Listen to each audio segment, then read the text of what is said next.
Welcome in Space Coast Daily. We are here with a special treat for you here today where we get to talk with our representative, Mike Haridopolos, who is up in DC right now. And Mike, welcome in here today. And we look forward to having normal chats like this, kind of get an update of what's going on up in DC as you represent the Space Coast area. And welcome in. And how are things up in DC?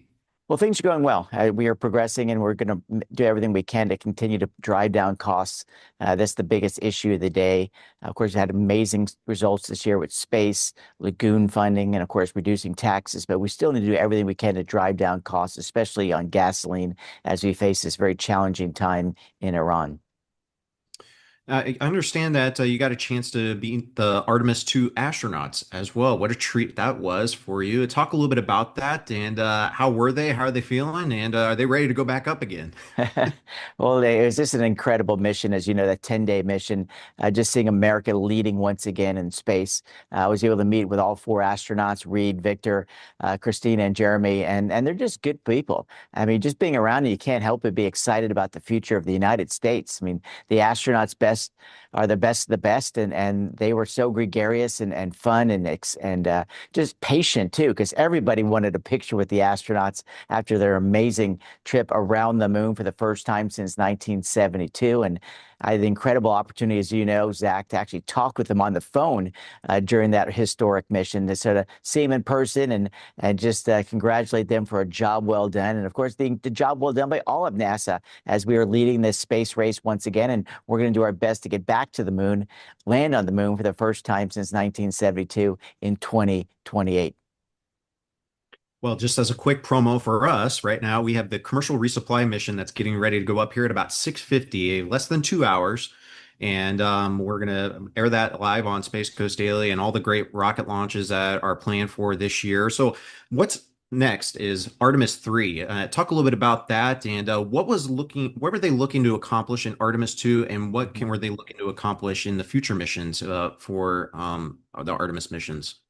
Well, as you know, the Artemis is a very, let's just say, complex rocket. It has been put together, and they did everything right. Not only did they have perfect liftoff and, of course, landing 10 days later, but the idea was to make sure we are learning everything we need to know to keep those astronauts safe and prepare for eventual landing on the moon. So Artemis 2 met all of its bookmarks. We are on pace. We're going to try to increase that pace because we, just like with the Apollo program, we want to make sure we've worked out any difficulties before we potentially land back on the moon. And so with Artemis 3, the next step, Zach, is the idea where we're going to put those landers up there as well, get them prepared, make sure the docking works correctly. And that's our goal. As you know, SpaceX and Blue Origin are producing those landers as we speak. And we want to do as many dry runs as possible before we make that move. And again, unlike the moon landings in the late 60s, early 70s, we're going to build a moon colony eventually to make our way to Mars, but more specifically to really try to do all we can on the moon to attract things like helium-3, which reduce the cost and, of course, the radioactivity for nuclear energy. And we're also looking to see how we utilize the water found in the moon, which is found at, of course, the South Pole of the moon. And of course, finally, we want to beat the Chinese to the moon. So we're very confident that we can get this done. And with all the success of Artemis 2, we have great hopes for Artemis 3 and 4 and moving our way to a successful mission in just years to come. Speaking of China, President Trump is over in China right now with an army, a team to be able to go over there and kind of negotiate some trade deals over there and talk a little bit about that. What do you think President Trump is going to try to get accomplished while he's over in China, and what the whole point of the meeting is, the summit they're calling it? Sure. Well, I think more than anything else, we want to look at the idea of truly fair trade. And you can't have fair trade unless you have a level playing field. And that's our goal. I mean, we believe in free trade, but the Chinese just haven't been playing by the rules for years, whether it be environmental rules, labor rules, unfortunately, even stealing our technology. We're going to China and say, look, we're willing to play on a level playing field. And once you do that, we believe in free trade. But until then, we're going to penalize. I mean, we're going to put tariffs on China until they play by the rules. And I think that's vital. The second thing, of course, is what we're dealing with at Iran. We have the Gulf of Hormuz issue right now, but most of that oil is going to places like China, India, Japan. And so it's in their best interest to basically sell Iran, hey, look, we need to open up the Strait of Hormuz for everyone's good. And the Strait of Hormuz is just a classic example where we need freedom of the seas, because this is just one of probably 12 major sea lanes in the entire world. And if we don't solve this problem at the Strait of Hormuz, you can have other problems breaking out in other parts of the world, whether it be the Panama Canal, Suez Canal, other parts, especially in the Pacific area. And so we're telling the Iranians, this is not your ocean. This is the world's ocean. And if you don't play by the rules, we're going to continue to bombard you with either weapons of war, or we're not going to allow you to trade with anyone else. And so the Chinese have it in their best interest to open up this strait, and they need to tell their ally, I guess, the Iranians, that it's time to open up the strait.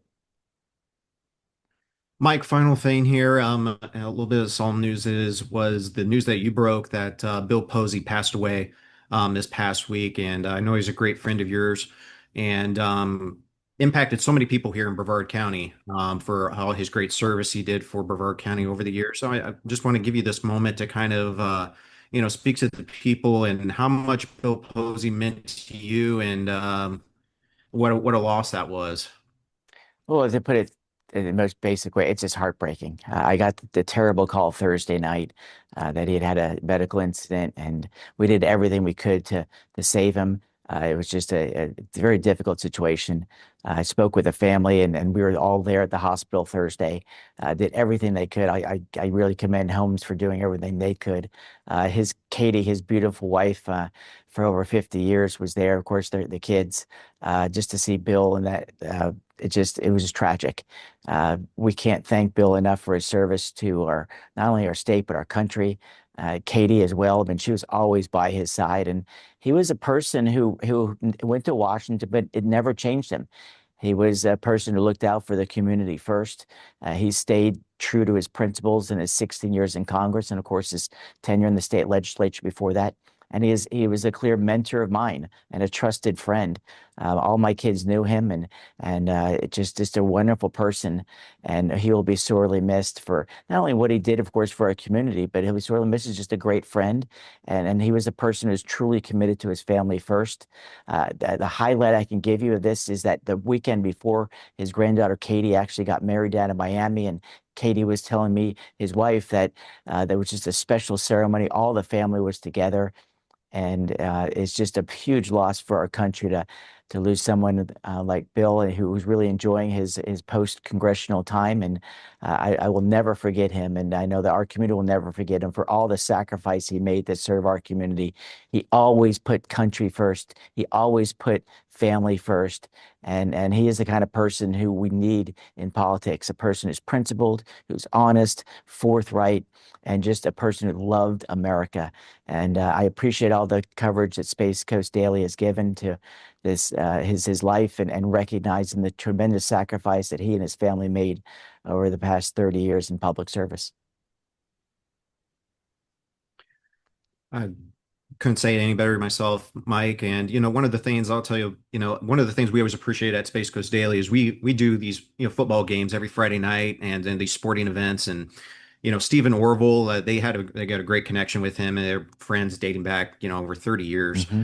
And Bill would always message during the broadcast of the football games that we were doing that he was watching up in DC and fighting for Brevard County, and he was always watching. He liked watching the football games, and he'd always tap in and let us know that he was watching. And it was one of the cool things that not a lot of people would do that, Hmm. and a lot of people have family, friends, and they're doing their own life and everything, but be able to take time and just tap in and say, "Hey, I'm watching." It was always really cool for Bill. And I think back to the interview that you did when you had the Mike Haridopolos show going there and you got a chance to interview Jeff Bodine, NASCAR driver, and we got to do some really cool things and some cool shows together. And I remember Bill, and he was always a great Hmm. interview, and was like just a friend.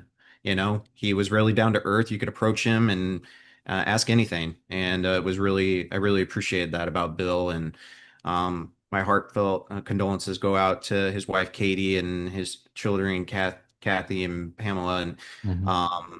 it's puts life in perspective on things and how quick things can change pretty quick. And yeah, again, we love you, Bill, and thanks, Mike. We appreciate it, and great interview, and we appreciate everything you're doing for Brevard County, and look forward to talking with you maybe next week or sometime soon. Okay. That'd be great, Zach. Thanks again for that. And as you put it best, his heart was always in Brevard, even when he's in Washington, D.C. And he loved his family and his country. And he also loved, as you said perfectly in our from our Jeff Bodine interview, he loved cars. And I You know did. he's working on them out in his retirement years. So keep up the great coverage. We're gonna actually be talking about his life later tonight on the floor of the House. And in June, we're going to do a longer ceremony to recognize his incredible public service. So have a great week, Zach, and we look forward to talking to you soon. All right. Thanks, Mike. Take it easy.